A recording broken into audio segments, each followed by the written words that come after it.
the truth. There have been powerful voices for justice in recent months.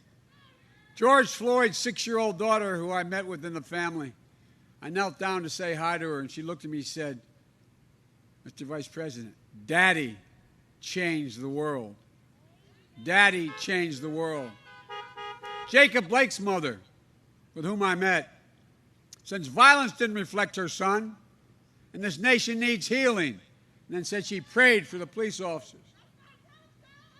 Doc Rivers, a basketball coach, choking back tears when he said, "We're the ones getting killed. We're the ones getting shot. We've been hung. It's amazing why we keep loving this country and this country doesn't love us back." Think about that. Think about what it takes to be a black person to love this country today as it does. It's deep love for this country. And for too long it hadn't been recognized. We need leadership that de-escalates tensions, opens lines of communication, and brings us together to heal and to hope. As president, that's precisely what I'll do. But true justice is also about jobs, good-paying jobs, financial stability. It was right here in Durham on Parry Street a century ago that an oasis of black-owned businesses thrived, even in the era of Jim Crow. Parry Street was one of the first examples of a flourishing black middle-class community in America, a place that offered the country a glimpse of what we could become if we chose to live up to our founding values. Giving families of color a real shot at a home, start a small business, send a child to college debt-free so they can build wealth and pass opportunity down through generations. It's what's built every other middle-class group in America. That's how we deliver equality and equity. Another example, more and more women are dropping out of the workforce in this recession, whether in cities or in suburbs.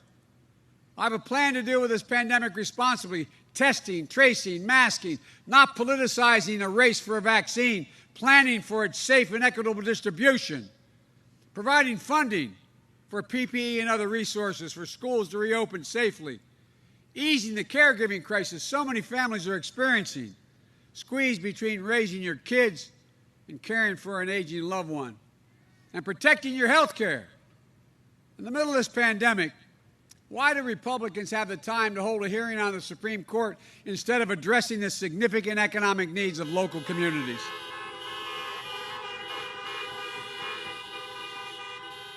I'll tell you why, for real.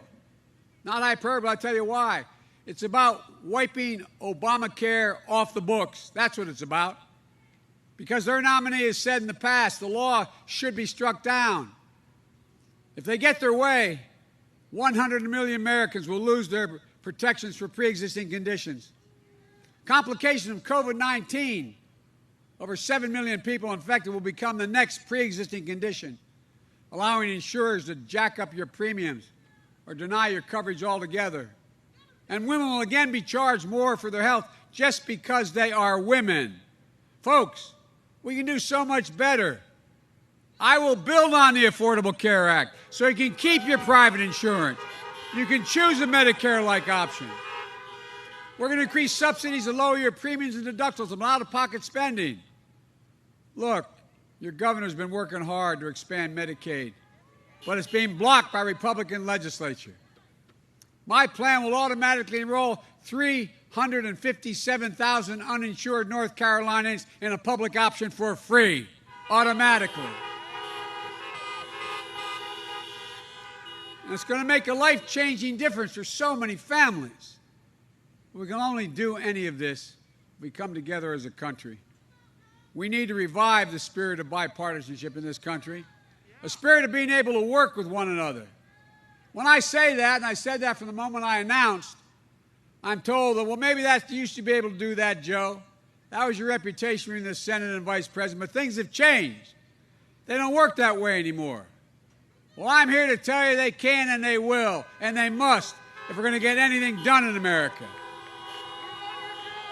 Folks, I'm running as a proud Democrat, but I will govern as an American president. No red states, no blue states, just the United States.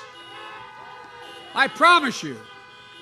I'll work as hard for those who don't support me as those who did. That's the job of a president, a duty to care for everyone in America.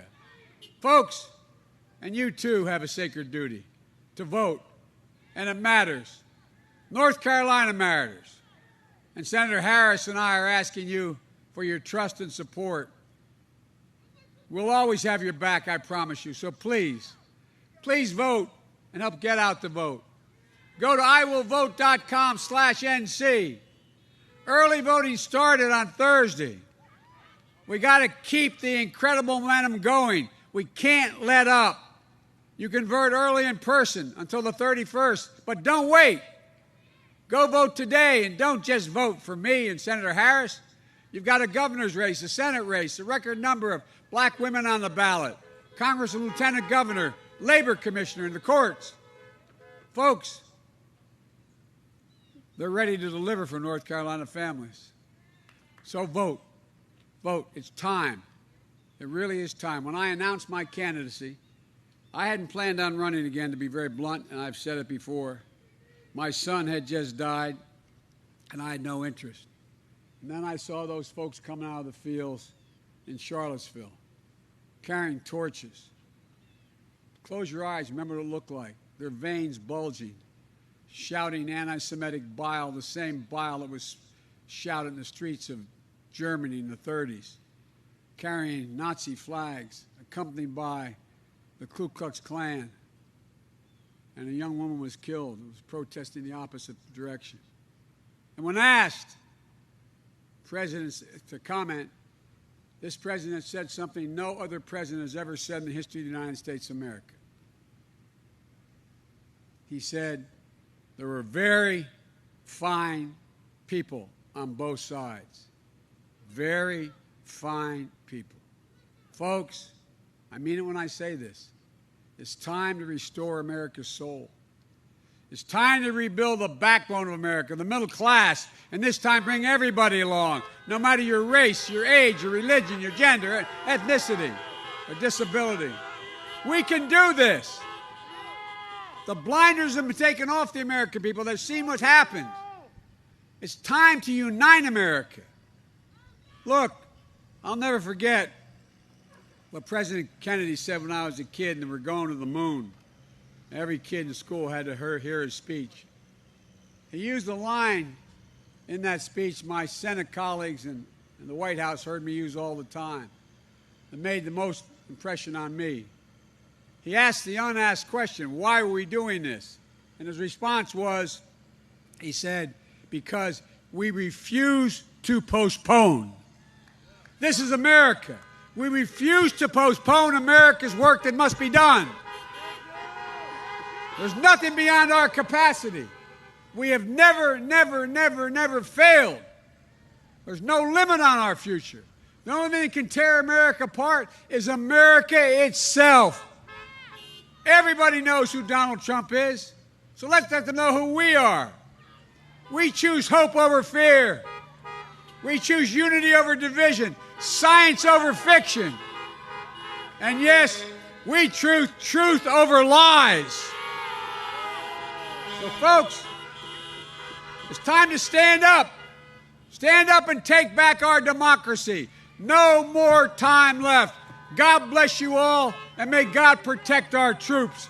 Thank you, thank you, thank you.